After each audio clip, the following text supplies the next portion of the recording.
On va aller chez Emmaüs, c'est un peu plus loin. Donc il est hyper street. On va regarder s'il y a du meuble un peu.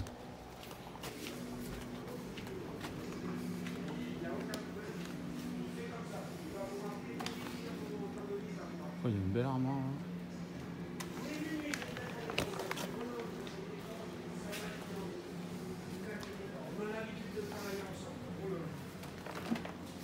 Ça aussi c'est joli. C'est dommage, il y a un mec qui est écrit dedans. Et là,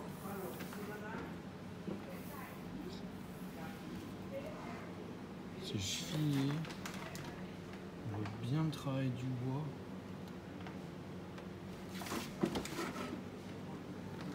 Ça reprend des motifs un peu 18e, là, genre Louis XV, mais c'est joli. Ça doit être 19e, mais c'est un beau boulot ça. Et vous savez qu'il est là, et il est à 90 €. Donc pour 90 €, c'est rien. Il y a une petite pendule vintage. Une boîte. Genre Valoris de Gobinet. Je suis pas très branché Valoris. Oh. Des jolis microscopes de colle. Avec la petite lampe, non? Ah non, c'est d'autres trucs. Il y a des trucs. Petit rouet.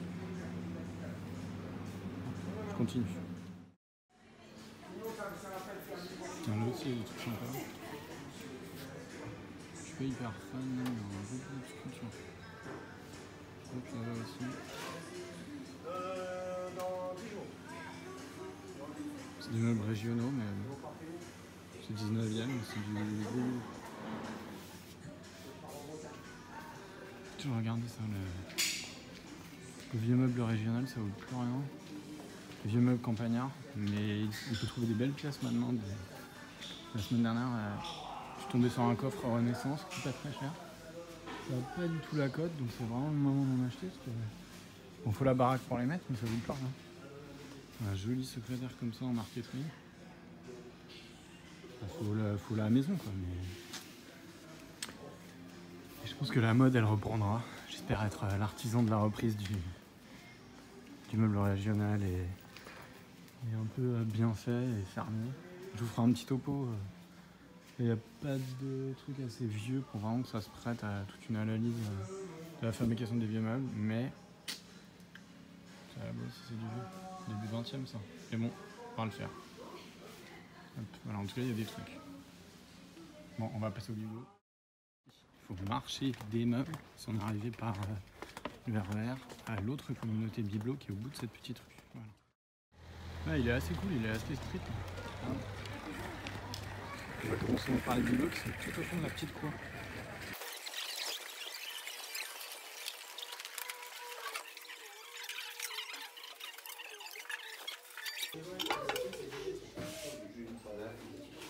Oh, c'est pas mal, ça serait bien dans la cour. Demandez le prix. Un gros pour engrais, mais combien il coûte? Bon, je vais aller. On va réfléchir. C'est 18 €, c'est pas bien. Faire des recherches pour faire que ça marche bien, c'est si on les prend et ça marche pas du tout, qu'on les utilise, Ça aussi c'est mieux. Ça c'est sympa, c'est une petite lampe de carrier. Il y en a deux. En plus elles sont complètes, elles ont leur petit... Je l'ai vu, oui il est derrière. Et ça c'est moderne. Il y a les petits porte-mèches. Là on voit bien que c'est sculpté à la main. C'est 19e. Et il y a le petit porte-mèche et en plus c'est du fer. Vous voyez? On voit c'est du... Les anneaux sont en fer pour les accrocher. Et puis on suspend une petite mèche avec du gras. Avec ça on allume. C'est joli. C'est pas cher, c'est à 5 €.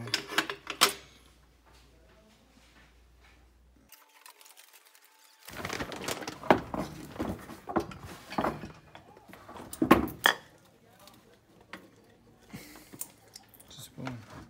Une grosse lampe pro.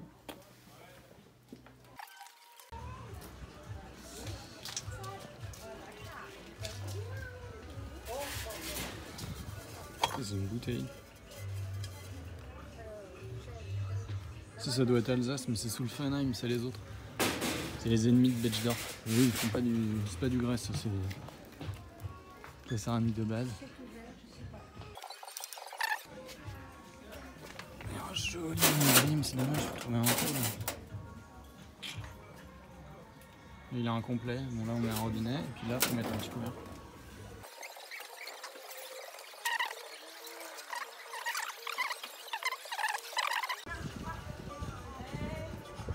Ouais, donc il y en a un peu partout.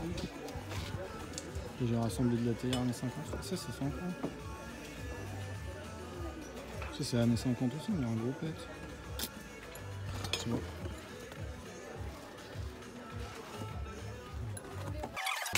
C'est chaud. Ouais, il y a de la bonne cocotte là. Il y a de la grosse cocotte.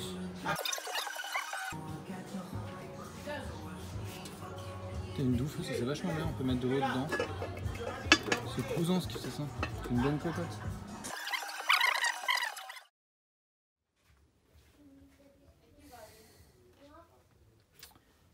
On est dans les bouquins.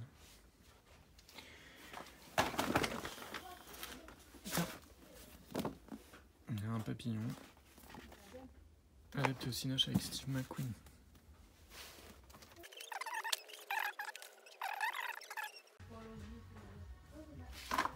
C'est pas facile de filmer les bouquins. C'est un classique ça.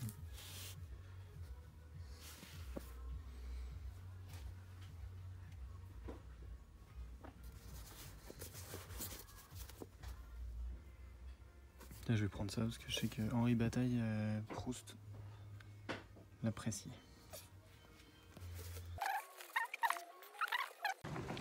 Donc là, je fais carrément la fermeture. Il est 18h. Il faut repartir maintenant. Bon, bah, je ferai un petit débrief à la maison, mais il y avait des petits trucs et puis voilà. Allez, à tout de suite. Du coup, qu'est-ce qu'on achète? Alors, j'ai acheté. Bon, déjà, tout ce qui était bar. Hein. Le petit cendrier Gordon Jeans. Les deux petits seaux à glace. Ça, ils sont cool. Bon, j'en ai deux. Du coup, ça fait doublon. Bon, s'il y a des objets qui vous intéressent, là, dites-moi, parce que je vais me délester de certains trucs. Donc, on pourra discuter par mail de tout ça. J'ai pris le petit pot jaune qui traînait. J'aurais peut-être dû prendre les 4. Mais enfin, bon, j'ai pris le jaune parce que je trouvais qu'il irait bien avec les petites tasses Vendox. Et généralement, que voilà, je sais pas, je suis dans ma période jaune. Voilà, c'est comme ça. J'ai pris le pot en grain qui était derrière le vinaigrier. Il a son couvercle, j'aime bien. C'est des petits pots de cuisine un peu sympas. J'ai pris ça. Je suis désolé. Voilà. Donc ça, c'est de la céramique d'Allemagne de l'Ouest. C'est Keurig céramique. C'est assez recherché en fait par les gens qui font du vintage. Donc c'est cool. J'ai un peu honte en même temps, mais je sais pas, à force de le contempler, Puis j'ai vu que ça valait quand même, c'est pas donné ce truc-là. Enfin, j'en ai croisé plusieurs fois dans des boutiques spécialisées. Et ça, sa petite cote, je sais pas. Enfin bref, bon, c'est un peu, c'est à la fois moche et cool. Enfin bref. Bon, après j'ai pris des petits livres, un petit programme du Théâtre Marigny, parce que j'aimais bien les pubs dedans. Voilà. Les pubs sont chouettes là. Il y a les petits prospectus pour une auteure. Regardez, Claire France. Claire France, le profil. Ouh. Donc, est-ce que c'est son livre ou est-ce que c'est elle qui a une bouffée d'air pur? Voilà.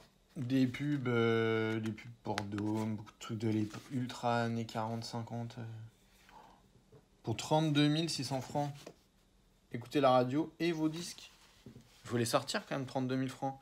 Et puis surtout, il y avait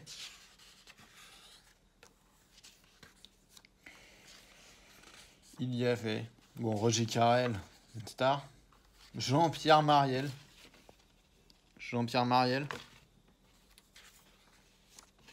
Et Jean Rochefort. Voilà. Donc c'est Romanoff et Juliette, c'est au Théâtre Marigny. Donc voilà, moi ça m'a fait plaisir. J'ai pris La révocation de l'édit de Nantes. C'est un livre dont j'ai entendu parler, de Pierre Klossowski. Et en fait, surtout, je l'ai ouvert et il y avait une scène de triolisme entre une femme d'âge mûr et deux jeunes adolescents dans une cage d'escalier, éclairée par une lampe de poche. Ça, c'est un livre pour les toilettes. C'est des anecdotes sur les auteurs français. C'est super mignon. Et alors, surtout, ce qui m'a intéressé, c'est toutes les illustrations dedans, parce que c'est polonais. Bon, comme tous les livres faits dans le bloc de l'Est, on a l'impression qu'il a 100 ans, mais en fait, il date de la fin des années 70. Hein. Mais graphiquement, il y a des illustrations qui sont assez dingos. Et du coup, moi qui aime bien tout ce qui est illustration, là, je vais me délecter de ça. Le communisme est-il soluble dans l'alcool, illustré par Rezer. Ce sont des petites anecdotes sur l'Union soviétique. Il y en a une très connue à l'intérieur. Staline, Khrouchtchev et Brejnev sont dans un train. Le train n'avance pas. Staline fait appeler le conducteur, il le fait exécuter. Le train n'avance pas. Khrouchtchev dit que c'est la faute des Américains et le train n'avance pas. Et Brejnev ferme les rideaux et fait chouchou et dit le train avance. Voilà. Lol. Et puis le bouquin d'Henri Bataille parce que j'aime bien, j'aime bien la poésie. Et puis il y a des trucs assez nostalgiques qui me fait penser au premier truc d'Apollinaire et tout. Donc Henri Bataille, je l'ai pris. Puis Proust, là, de Pressier. Il va falloir que ce soit chouette. Et puis la petite lampe. Donc la lampe de Carrier, là, lampe à huile, fin 19e. Je sais pas, c'est la deuxième, mais bon, c'est pareil. Si ça vous intéresse, la lampe, parce que j'en ai déjà une. Mais je sais pas, ça devient compulsif. Voilà. Ben, merci beaucoup pour ce petit débrief.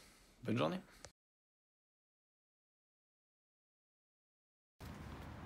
Roulez lentement. Maintenant, on te mettrait une petite musique genre... attention, s'il vous plaît, ralentissez pour nos enfants. Dans les années 70, ça savait parler.